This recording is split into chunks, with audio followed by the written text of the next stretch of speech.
there are certain things that will never go out of style. Little black dresses, red lipstick, and religious themes in internet horror. And I love all three of those things. It's a known trope at this point to have religion and horror in general, but it really has wormed its way into internet horror in big ways, specifically within analog horror, or more of the video-based horror. One of the biggest series around is the Mandela Catalog, and that is very religiously influenced, dealing with a doppelganger version of the Archangel Gabriel coming in and things up. And last week I covered the McKinney Family Home Videos, which deals with a religious cult influencing a family man to take the lives of his own family. So it's nothing new, but boy do I love it. Who am I? Why do I care? Why does it matter? My name is glitchwitch.jpg. I make videos about internet horror, specifically digital and analog horror like we're talking about today, but also creepypastas, internet urban legends, and then sometimes I talk about survival horror, which mostly just means sometimes I talk about Silent Hill, which also has religious themes. Oh my gosh. And I'm talking to you on my Southern Baptist pulpit that I purchased for my home in a room in my house that I call the chapel. So I like religious themes. I am not religious. What are we talking about today? We are talking about the unnamed series by YouTuber Joaquin Bonk. Oh, is it religious? And oh, does it just make my brain go brr. I love this series, and I love the aesthetic of this creator. Now, one thing that's crazy in general about analog horror and internet horror is the creators are often rather young. And, you know, Kane Pixels, who did The Backrooms, he was 17 when he did that. Alex Kister was a teenager when he started the Mandela Catalog. Remy Abode was young when he did Gemini. And Joaquin Bonk is no stranger to this, because they are 16 years old. And to have this level of talent already at 16... we have to have a clap. We have to have a clap, because, oh my god, the kids are the future. When I was 16, I was, I don't know, being pretentious about Wes Anderson, not making shit like this. Today, this is a shorter series, so I'm going to do the rare thing that I do on occasion. We're just going to sit, we're going to watch it together and talk as we watch it, and in between while we watch it. But I do want to have a caveat with that. Just because we are watching it together does not mean that you should not go to Joaquin Bonk's channel, subscribe, and watch all of these videos again pick a friend, a loved one, someone who would like this. Send it to people you would like, because Joaquin Bonk deserves all the love and views and attention. Joaquin Bonk only has 2.02 thousand subscribers at the moment, which, don't get me wrong, that's impressive. It's more than I have. But with this level of talent and intrigue in this series, I want to see this person shoot up, way up into the big leagues. So you can be part of that. And I will say I've not seen a lot of coverage for this yet. It got suggested to me, I believe, let me look and see which thumbnail. The first apparition thumbnail, I caught my eye on my homepage, and I was like, what is this? Because I see a religious-looking woman, and I go, hello, I'm paying attention. Of course, I'm sorry, I keep moving my pulpit.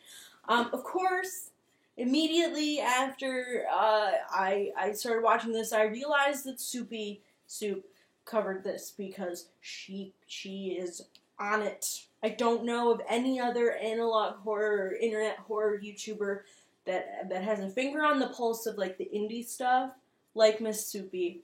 So, many may say, Glitchwitch, are you just copying everything Soupy does? Because she also had a McKinney video. I'm not. She's just faster than me. And she's very talented. I have not watched her video on this because, per glitchwitch.jpg rules, if it's a series that's newer, I don't like to... My cat is climbing. I brought him back with me. Glitchwitch.jpg rules is that I don't watch other YouTubers' videos on a series that isn't, you know, like the Walton Files or the Mandela Catalog, stuff that I was watching before I started making these videos, just because I don't want my interpretation or opinion clouded by anyone else's. And I always go and I watch them afterwards because I like to support other creators and I like to see what other people think. Hi, Walter. You just sticking your butt up for everyone to see. Isn't that lovely? Walter, I need to smooth you out. Okay, can we not, can you at least show your face to the front? There we go. That's going to do better than your butt. So, without further ado, let's just explore this channel together. If you see me while we're going through the exploration, going like this, it's because my computer is to the right of me. I'm still here. I'm still engaged. We're hanging out. It's just that the TV is here. You know, when you hang out with your friends, TV's there. Now, the nature of this series, very much, like I discussed last week with the McKinney Family Home videos, you should go watch that video, and you should go watch the McKinney Family Home videos, because it's like my favorite thing right now.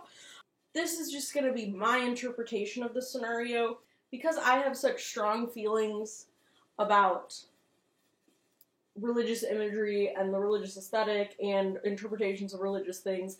I'm going to read this in a very glitchwitch.jpg way that probably you may not interpret it, but that's the beauty of these things, is I think a lot of people can interpret them in different ways. So just know that going in, you are getting my interpretation of this. It is in nowhere do I think it's going to be canon to what Wake and Bonk has going on. We're starting with video 1, which is Start of Anew. Let's take a look.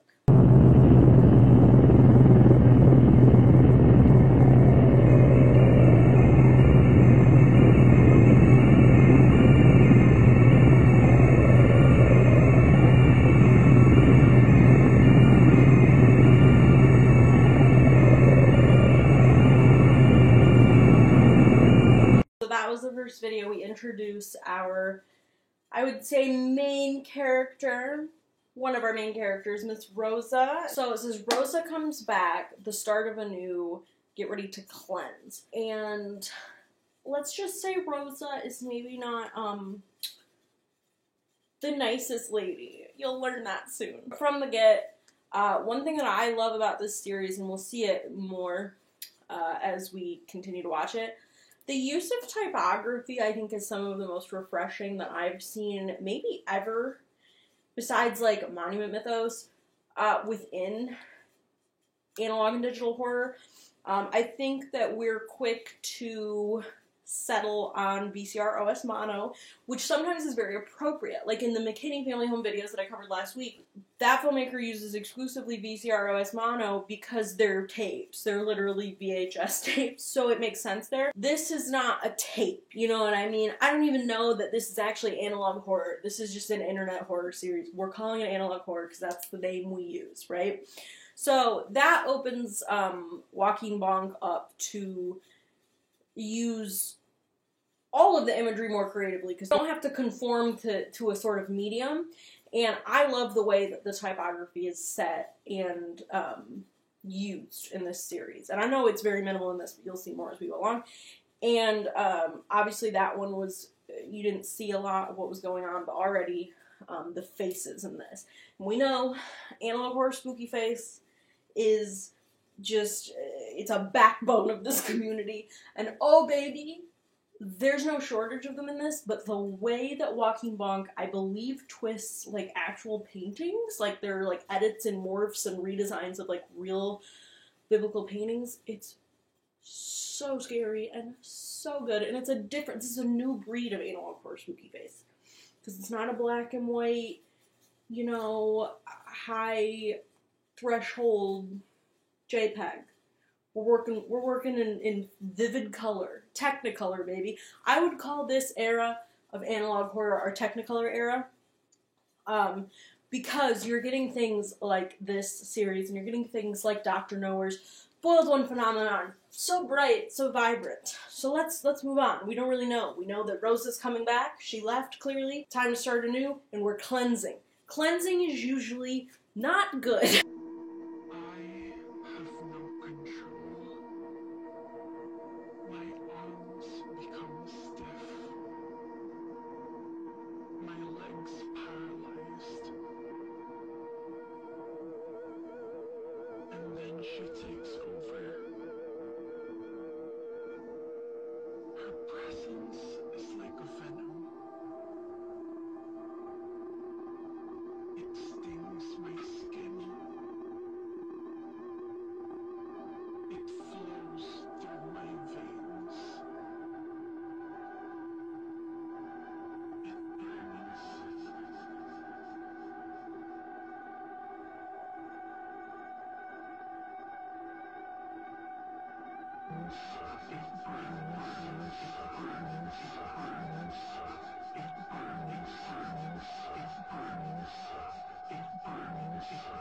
Y'all, when it cut to that face, I lost it. Not because it like scared me too bad, but oh, I live for things like this. This is so my type of aesthetic and imagery. I just can't get enough of it. I know that this may not be for everyone, but this is one of those things where I feel like someone pried my skull open and peeked into what makes me happy. In this one, we have someone narrating. Very good voice acting, by the way, I will say. This one, we are learning that Rosa, essentially, can enter, or her essence, her spirit, can enter like a human host and take over. And, you know, this conjures thoughts to me of, like, demonic possession, but she appears to be more angelic in nature, just based off, again, the aesthetic of this.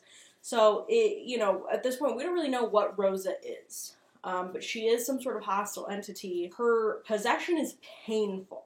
The next one is called Proditio, and forgive me for the pronunciation of this. I may get some things wrong. Trying my best here.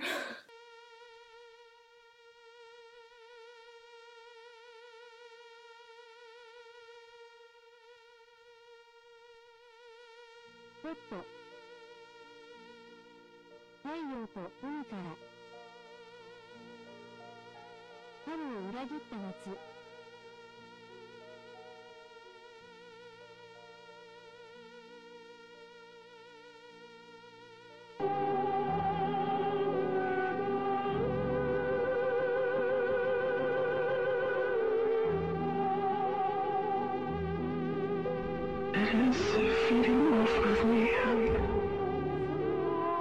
A leech that latched itself onto my back. I am its servant now. Okay, pause. This is a big one. This is, so this is my second time watching this series. I watched it, you know, with my husband like a week ago, and then knew I had to make a video about it because, oh my god, I love.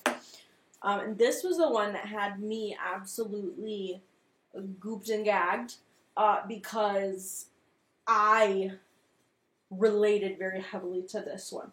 And now I kind of know what the whole series is about, so my read is not, I think, what the series is going for. So I'm going to say what I think the series is going for, and then I'm going to tell you how this one personally affected me.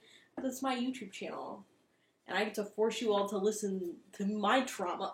Essentially, I think what is happening in this video, we have a human victim / vessel for Rosa, and essentially I believe that Rosa is the figure in the background towards the end with the dark over her face and the blood, and then the woman in the front is one of her victims. And essentially I think Rosa comes promising good things, that she will help you. I think she appears very saintly, but then when you agree, I think that her vessels have to agree to have her take control of them. So I think she essentially sweet talks them into agreeing. But then once she actually takes control, It's painful. She is a leech on their back. They don't want it anymore. And she's just using them. Don't quite know what for yet. But it may have something to do with the cleanse we heard about earlier. But now, let me hit you with my read on this. So at this point, when I watched it originally, I wasn't quite aware of Rosa as this, like, evil entity within the series. I was just like, oh, it's like a Virgin Mary thing. Because, you know, she looks a lot like the Virgin Mary. For those of you that don't know, which a lot of you probably don't, because I think I've only really talked about it in some of my earlier videos, I had a very traumatic, content warning, health scares. I'm not going to show anything, I'm just telling you a story. I had a very traumatic health scare when I was 19, where I had a ovarian tumor that was 6 pounds. It was the size of a basketball. And I had to have it removed via cesarean section, and I didn't know I had it until a week before I got it removed. Like, I was uncomfortable, I was not feeling well, but of course, I'm a woman. It was a, reproductive health issue. So, my doctor was like, I don't know, it's your period. Ugh. So I had this weird thing where I didn't even know I had it, and then I had it removed a week later. So it felt, and then I had it removed the way that people have a cesarean section, is how some women have, they give birth. If they don't give birth the, traditional way, they have it surgically removed. And so it felt weirdly to me like I had given birth to, like, a non-human creature, because I'm not going to show a picture. I have a picture, though. I mean, it was big, and it was fleshy and weird, and, like, if you've ever seen the movie The Brood, I looked like her a little bit. That's the vibe. So when it got to this part of this bleeding woman saying, it's feeding off of me, a leech that latched itself onto my back, I'm its servant now, I had this feeling after my surgery when I was trying to deal with it, because I've since been diagnosed with, like, a very mild form of PTSD, because I didn't have time to process what was happening to me until after, it was too late, and then immediately after it happened to me, I was just in recovery mode.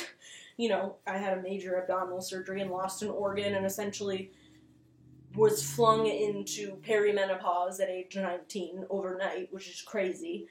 So I, like, internally have the body of, like, a 50-year-old woman. It's a lot. I'm okay. I'm fine. We're dealing with it. But I never really had time to process it. I still don't think I fully processed it, but one of the ways that I was able to, like, quantify it to myself immediately after the surgery was I thought of myself as, and this is very 19-year-old glitch witch behavior, I thought of myself as some weird, like, alternate Virgin Mary who had this thing thrust upon me that I didn't ask for, that was then just ripped away from me, but it didn't cause any good. There was no Jesus that came out of it. It was just a lump of goo, essentially. So it often made me ponder, like, what if there was a reality where Mary was upset about being chosen to be, the mother of Jesus? And I think realistically, if you're to view religion as a real, the story of Jesus and everything as it's presented in the Bible as fact, that it was an immaculate birth and all of that, I'm not here to get into what's real and what's not. I'm an agnostic individual, and I value all sorts of religions. But realistically, there had to be moments, even if she was the most faithful, devout woman, she's still a human being, where she was frustrated and said, why me? Why have I been chosen for this? And she was such a pious, humble woman, allegedly, that, I'm sure she probably struggled with, in a weird way, thinking she wasn't good enough, or not deserving enough of that. And then at the same time, you would think there would be moments where she would say, this thing is inside me and I want it. And it's a fascinating thing. I'm not trying to get into, like, too heavy here, but that's what this one made me think of, is, like, being forced to carry something that you didn't want, whether it's a child or a tumor or whatever. And I'm not equating children and tumors at all. No. Bundle of joys that any of you have had. Congratulations. I didn't. I had a tumor. I don't know. This one just made me think, and this video specifically, like, it got me very excited. And I don't think that is at all what this series is about. The Virgin Mary, she's not even present. It's Rosa's world, and we're living in it. The name on everyone's lips is gonna be Rosa, okay? Like, she's the diva, she's the moment, she's the icon. But I had to get that out of the way. The Glitch Witch trauma dump hour is over. Anyone who watches me that has ovaries, go to the doctor, get them checked out, just make sure. Just make sure. We should all be healthy, right? Okay, let's move on to the next one.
Call that the biggest lore dump we've gotten so far in this series, and we get the formal introduction finally of Miss Dolores, who I would say is our protagonist.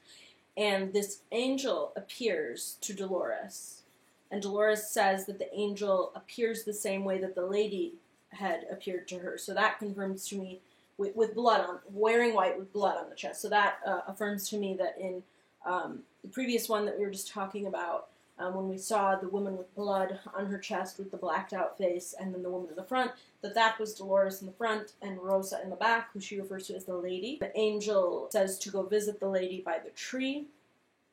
So, but then the angel reveals that Rosa is not so good, that the angel has been kicked out of heaven because of her.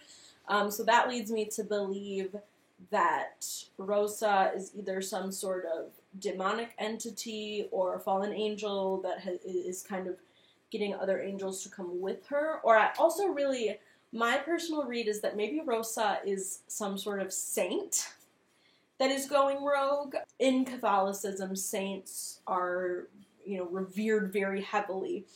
And sometimes it can get to the point where if certain regions, specifically usually it's like smaller communities or villages, I feel like it happens in Italy a lot just because they're very religious there, where you have these smaller communities almost worshiping a saint more than they're worshiping Jesus or God, and that can get kind of wonky with the Catholic Church. I think a great fictional example of this, there's a movie by Alejandro Jodorowsky that I love called Santa Sangre, and in that movie, one of the main characters, she is like the lead pastor at a small church, and it's a location, it's the church, it's Santa Sangre, the Church of Holy Blood, and their saint that they venerate and they worship is this young woman who was essentially assaulted and murdered on the spot that their church is, but she bled out and left her pool of blood, of water, is still there, so they essentially baptize themselves in it and they venerate her as a saint. But the Catholic Church comes in and is like, this is heresy, this is not okay, she is not a canonized saint, y'all are heretics. So I like the idea that Rosa is a saint that's just going crazy and going off on her own, and that she's even recruiting angels in heaven. She maybe has died, she maybe was murdered or something like that. That's just a read I like on it, just because, and I may be leaning towards that rather than she's a demon, blah, blah, blah, because we've seen it a lot. Gabriel in the Mandela catalog, he is essentially a demon or the devil. I'm enjoying a different read. If she is just a demon, that's totally fine, because she looks cool as hell, and this is still a very interesting take. But I'm gonna mark this down, even if that angel is not Gabriel. I'm gonna mark it down. That's our third analog horror, Gabriel, because he came down and he told Dolores, go talk to the lady. That's Gabriel energy. So we have alternate Gabriel, the Mandela catalog. We have Angel Gabby and Angel Hair, and now we have the Angel of Rosa. So, go Gabriel. Yay. Who will be the next one? I need a damn tattoo of the Archangel Gabriel at this point. I don't know which one. Maybe I'll just get the bunny to be silly. And also, we know at this point Dolores is her plan, the angel said. So I think Rosa has her eyes on Dolores to be her next vessel. I kind of think that the previous ones we saw, before we first saw Rosa and Dolores, in the one that I can't remember how to pronounce, that I trauma dumped on y'all about, I think those were previous vessels of Rosa that maybe failed, and she views Dolores as maybe a perfect vessel. So next we have Quien Eres. Forgive me if I said that incorrectly. Let's go. El encuentro es muy doloroso. El encuentro es muy doloroso. El encuentro es muy doloroso. El encuentro es muy doloroso. El encuentro es muy doloroso. Muy doloroso. El encuentro es muy doloroso. El encuentro es muy doloroso. So that one said, she was banished from the garden. My time has come. I will reign. So the garden then invokes ideas of Eve and Lilith. If this is Lilith again, I have to say Lilith is the damn diva of summer 2024, because Lilith is also somehow involved in the McKinney Family Home videos. Or it could just be, when it says she was banished from the garden, I'm gonna read this more as women on the whole, because Eve is the original woman, she committed the original sin. Again, I literally said this last week with the McKinney Family Home videos. It's damn Eve's fault that we all have periods, and that I even had my goddamn ovarian tumor, Eve, you bitch. I'm dying on the hill of her being a saint that's going rogue. So that means to be a saint, you had to originally just be some lady or man, or non-binary legend. I wonder if there is a non-binary saint.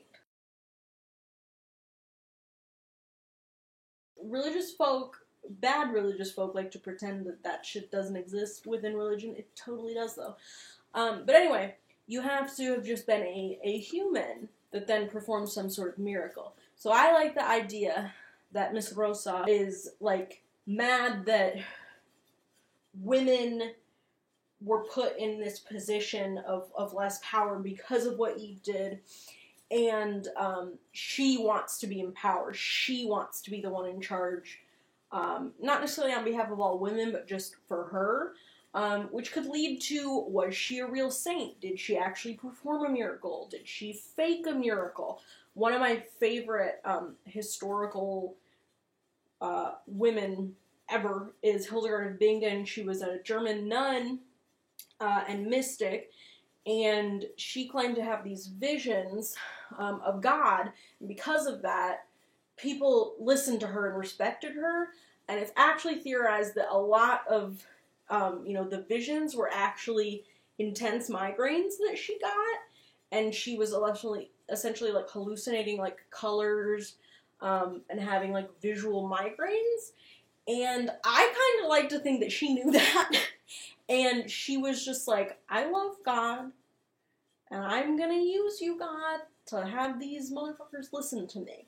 Because she did so much. She's the first person to have her music actually written down and recorded and like have it attributed to her. She was one of the few female manuscript illuminators. She was a big proponent of studying gynecology, and was like one of the reasons that women on their periods could enter church prior to her, at least within like the European Catholic scene.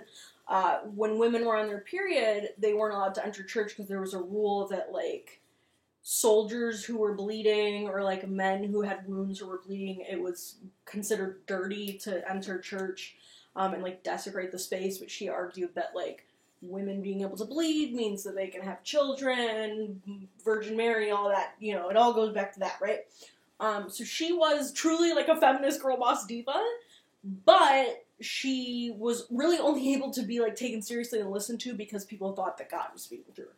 So I like that read maybe for Rosa, that she's kind of manipulating a little bit, but clearly she does have some sort of power. It's just whether she had that when she was alive or dead. And again, we are running full steam ahead with the Glitch Witch, Rosa is a saint theory, which is probably not true. I'm going to just flat out tell that to you all, but that's my theory and that's my interpretation that I am spewing.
Okay, so this is another kind of lore-heavy one. We're talking about Revelation, we're talking about the end of the world, and at the end it alludes to she, who I assume is Rosa, stealing the moon from the Lady of the Apocalypse, and saying, don't believe her, don't trust her, look what she did to me. So I don't think this is Dolores yet, because I don't think that Rosa has possessed Dolores or used her.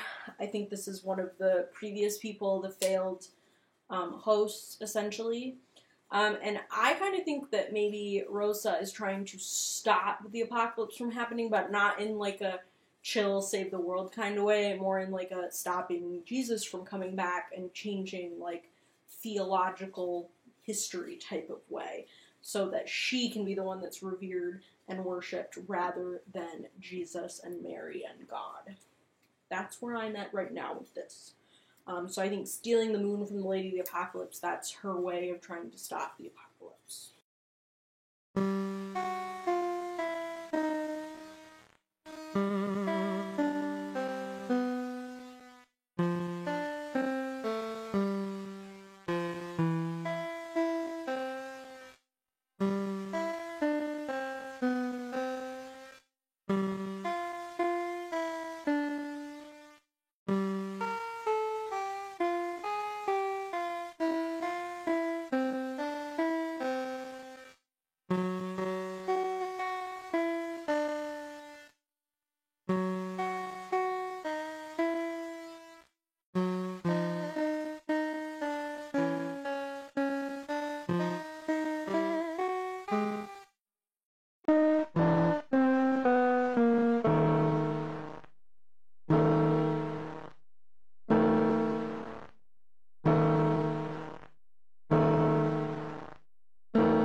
Okay, so that one, it's alluding to more things that are like very Genesis, Garden of Eden coded with the serpent and things like that.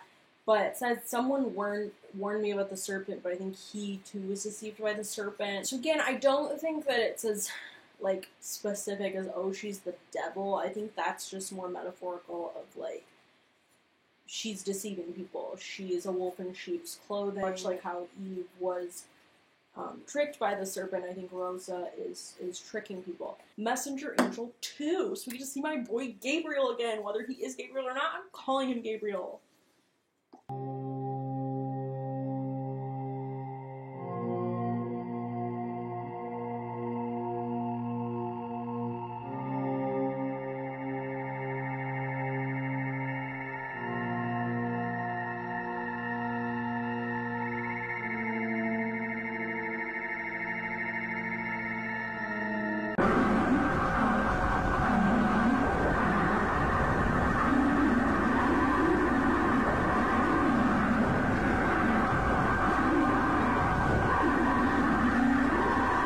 Okay, so that was the angel, who I'm just calling Gabriel to be silly. Again, speaking to Dolores, confirming that they were deceived by Rosa. They refer to as the serpent. So maybe my saint theory is running out of steam. Am I still going to hold on to it for dear life and die on this hill? Yes, I am. But she may literally just be the devil, which is chill and cool and fine, because she's a Slay Diva version of the devil. So we'll take it. We will take it. But I am going to keep forcing my saint theory to fit, because in this world without MatPat, we need psychos like me coming up with weird-ass theories for these things, don't we? Okay, this next video is called The Woman Who Intervened.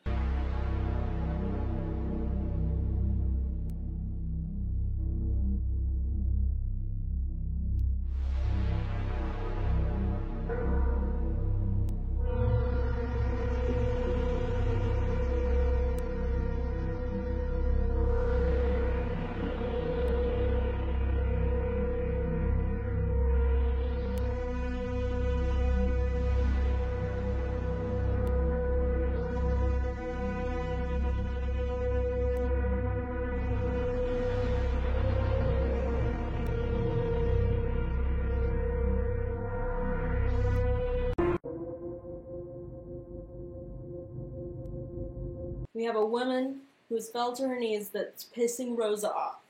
And I don't think this is Dolores. I think this is a new character that I think we're going to talk about again in a second.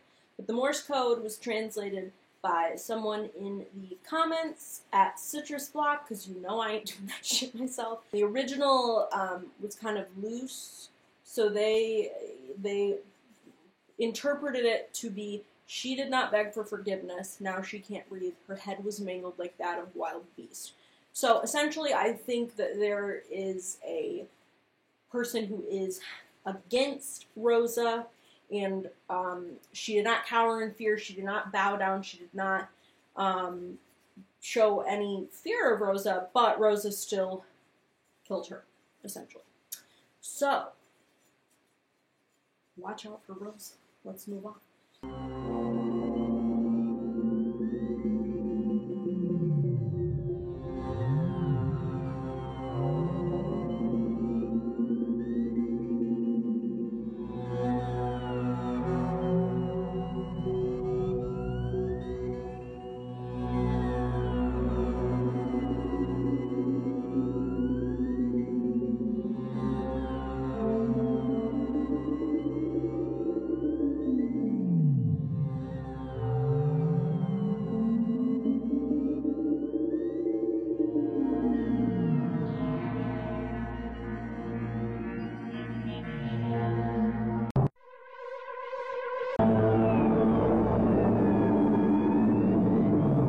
Okay, so we have a name now for the woman who intervened. Her name is Verita Sanchez.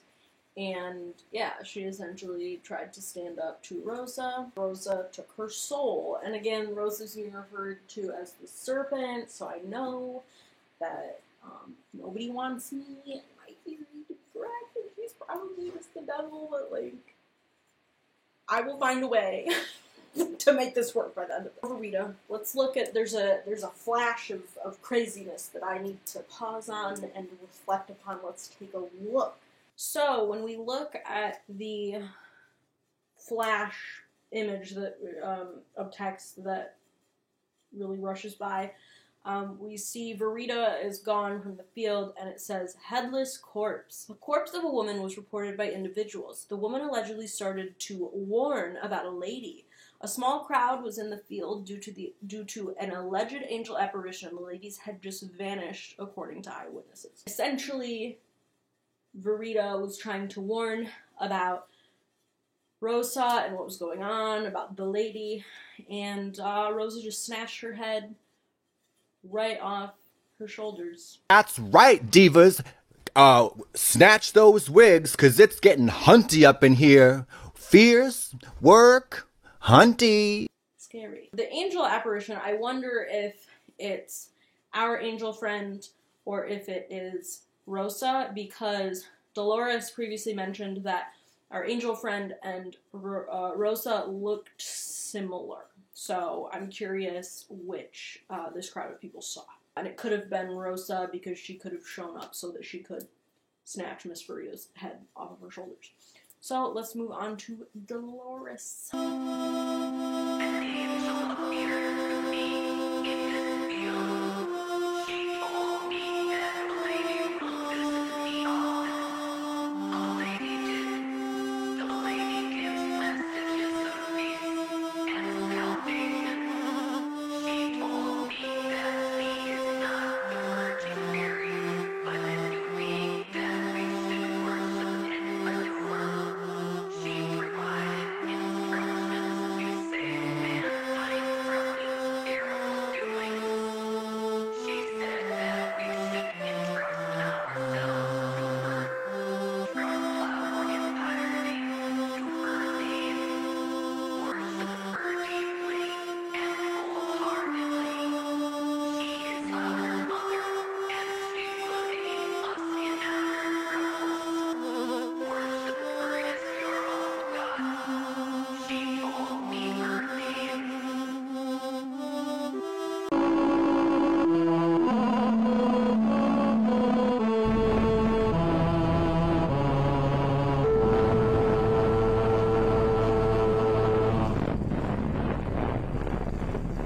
We are finally getting first-hand FaceTime with Miss Dolores, and she describes essentially what we've known this whole time, that Rosa is the lady that has been appearing to her, and Rosa is offering to save mankind, that she's our mother, and she's going to help us, and to let Dolores help her help others, essentially. And at the end it says, miracle.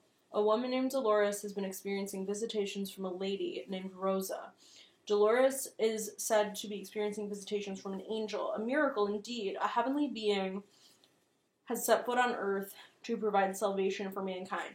So this, again, I feel like this video kind of affirms my saint thing. I like the idea that Rosa is this deceased saint who has descended from heaven because she thinks that she deserves to be worshipped like a god.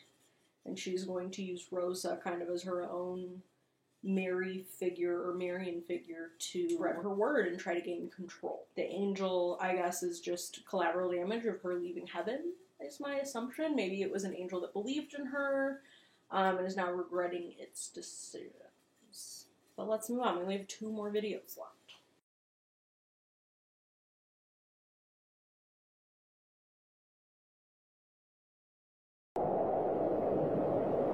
The smell of roses filled the air, the numbing of the wind whispered. Then I saw her, wrapped in this glowing light. She wore a blue mantle and a white dress. She didn't talk for a moment, and then gave me a message.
Mother, why do you sound like me?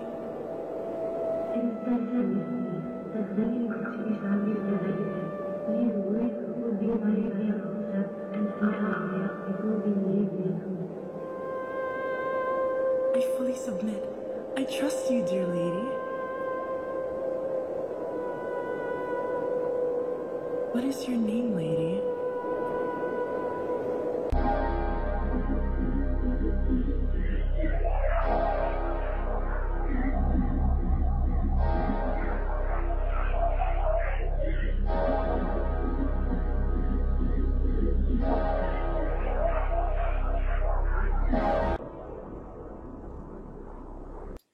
Okay, so this is the first apparition. I assume this is maybe the first time that Dolores saw Rosa. Dolores is absolutely Rosa-pilled.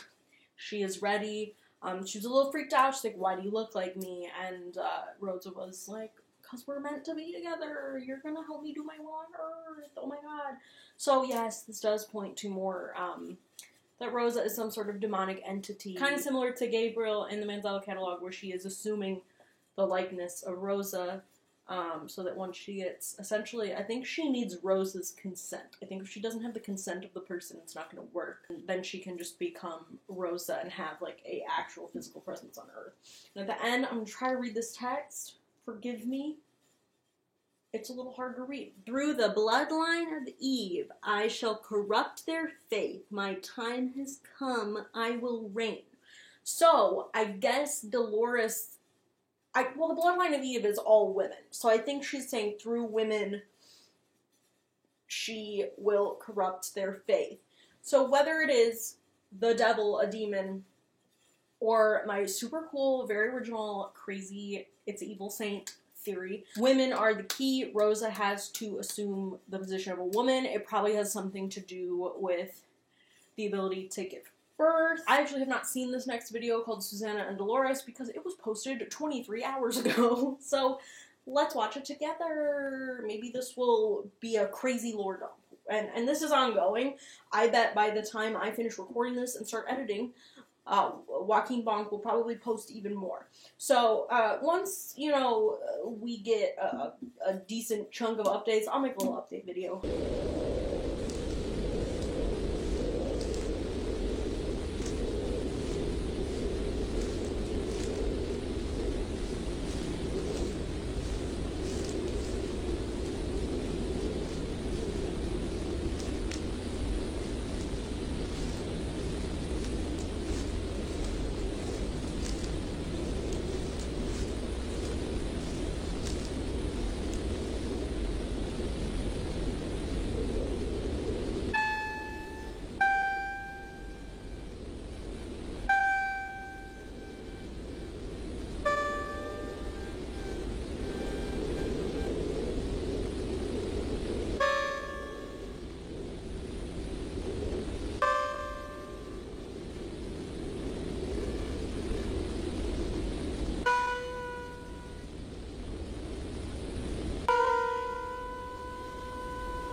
I'm gonna read this last thing aloud just because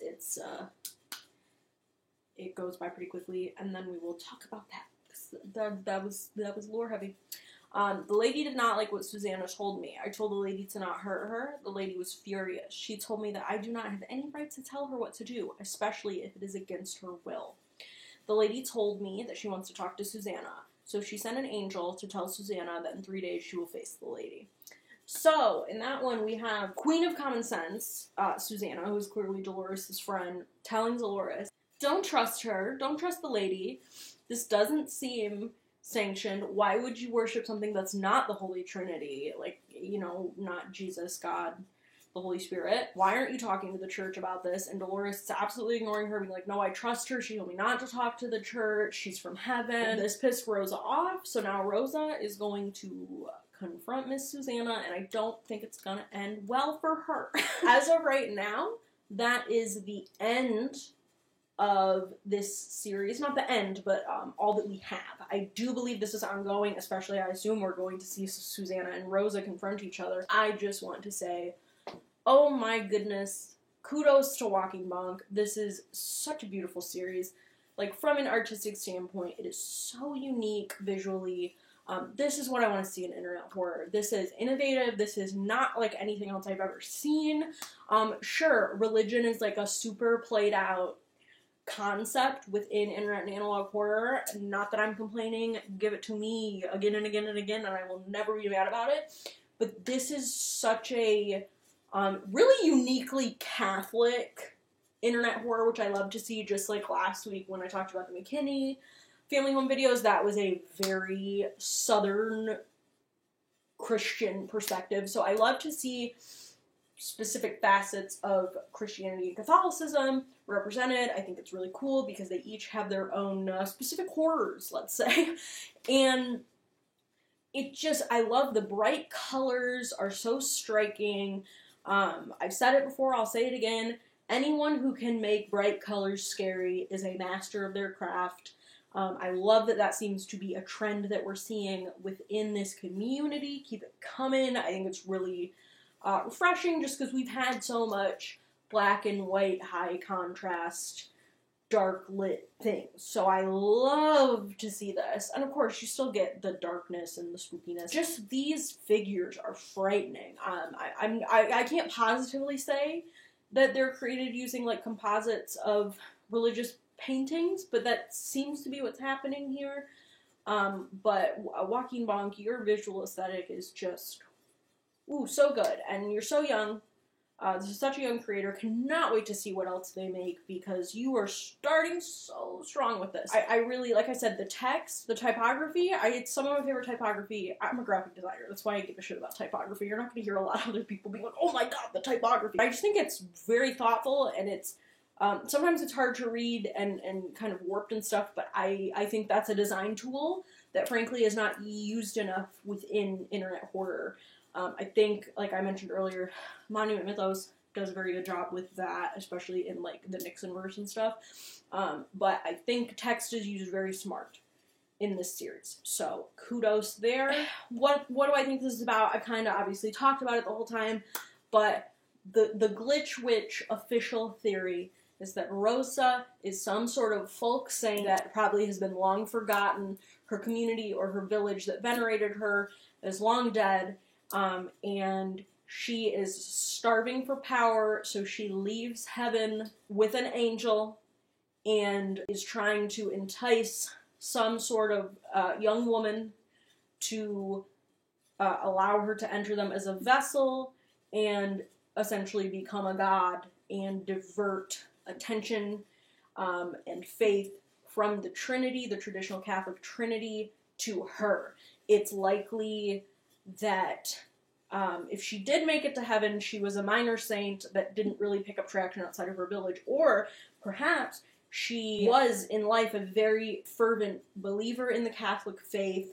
Something happened to her, or she performed a miracle, kind of similar to like what I talked about with Santa Sangre, or something horrible happened to her and she was martyred, and then the church maybe refused to recognize her as a saint. They found the veneration of her to be an abomination and heretical. I kind of like that read better, so she perhaps never made it to heaven. She could have, I don't know, she could have made it to purgatory in that case, or she could have still made it to heaven because she was faithful in her human life, but her sainthood was never taken seriously, and then she was just kind of forgotten as kind of like an embarrassing, ugly thing of the past. And so because of that, she is angry, and she has given up on the church and on the Trinity, and she wants to be a god in place of the God that she worshipped for so long. And so that's what she's doing, and she is using the guise of her saintliness and her beauty and her, just to convince another faithful young woman, like herself at one point, to let her use them for her gain. And it seems that she is not having success with this, because I think people aren't blindly following her until she meets Dolores, and Dolores is game. Dolores believes her. Dolores is likely probably just very naive, and we will see what happens if she is able to use Dolores or not. And again, I really think her only intention is just to gain power and to become more worshipped than the Trinity, than God and Jesus and the Holy Spirit. And there's also a read to be had here, like I said, of she is a demon or the devil who is using God's own image and images against God in order to gain control of humanity, which is absolutely possible. And if that is the case, great, that's fine. I will say I'm kind of hoping that it's more something like the Saint thing, just because, in all honesty, that's very similar to the Mandela Catalog. Not saying it's the most original thing in the world, and, that's not a diss to Mandela Catalog either. I think Mandela Catalog is handling it in a very unique way, because it's kind of deviating from traditional religious imagery. So this would be similar to that, but dealing with traditional religious imagery, which, again, totally chill if that is what it is. But as I'm gonna be a Rosa is a Saint truther. And if you want to join the Rosa is a Saint Truther army, please comment below. We could start our own Church of Rosa. Like, I will be that bitch in Santa Sangre. Just, you will have to tear the Church of Rosa down around me, okay? I'm not getting out of the way. We'll make robes. It'll be a whole thing. We're gonna look fierce. You do not have to wear Spirit Halloween rhinestones under your eyes, but I might promote you higher in the church if you do. Anyway, thank you so much for watching. Please tell me what you think of this series. Mwah! I love it. What would you classify it as? Is it digital horror? Is it analog horror? Is it just the internet horror? Religious horror? I don't know. I'm probably going to call it analog horror in the thumbnail because it sells. Please subscribe to Wake and Monk so that you can keep seeing these as they drop. They've been dropping them pretty consistently over the past month or so, and I'm sure there's more coming. And please share Wake and Bonk's videos with other people, share my videos with other people. Let me know what you would like to see. If there's any other series that you would like me to discuss. Also, I am going to formally announce I have become eligible for the YouTube membership thing. So I am going to open that up. I'm going to have 3 tiers. The first tier is Creepypasta OC, the second tier is Survival Horror Emo, and the coveted third tier is Analog Horror Spooky Face. I know you all want to be in the Analog Horror Spooky Face. There's just some little things I'm offering. You can go check it out below, like what each tier offers. It's nothing crazy. This is not my job, so I'm never going to be able to dedicate a ton of time to this, nor do I want it to be my job. It is just my hobby. But if you like my videos and you want to be part of like polls or have me say your name at the end of the video as a supporter, feel free to join, but no pressure at all. It's not like I'm never gonna put like videos behind a paywall, simply because, again, it's not my job, and the reason I make these isn't to make money. I've made $0, 0 cents so far, because I have enough subscribers to qualify for AdSense yet. I don't ever want to put videos behind a paywall, because the reason I make them is because I just want to share my opinion and my thoughts and really cool series with the world. I want as many people to know about these series and subject matters as possible, so I'm never going to do that. Don't ever worry that, if I start doing this membership thing, there's not going to be any, like, content you're missing. I may post, like, exclusive, like, photos of me recording or like assets when I'm editing, or, you know, things like that. And I'll have like subject polls, like if you want to help me pick what the next video is going to be about, things like that. It's not going to be anything crazy. So they're not crazy expensive because of that. I'm not going to charge a ton to offer you very little. But again, no pressure. There's not even that many people that subscribe to me. I have under 1,000 subscribers, so I don't really expect them to get any traction. But I did want to mention it, so know that that's there if you want to tipple Glitch Witch, essentially. But thank you so much for watching. Join the Church of Rosa. I am accepting memberships. That's what I'm gonna add $100 thing to memberships at the Church of Rosa for my real ones. That really, and then I'm just gonna send that $100 to Wake and Bonk because really they created the Church of Rosa, not me. But anyway, thank you so much for watching. I will see you in the next video. Goodbye. Snatch those wigs, 'cause it's getting hunty up in here. Fierce, work, hunty.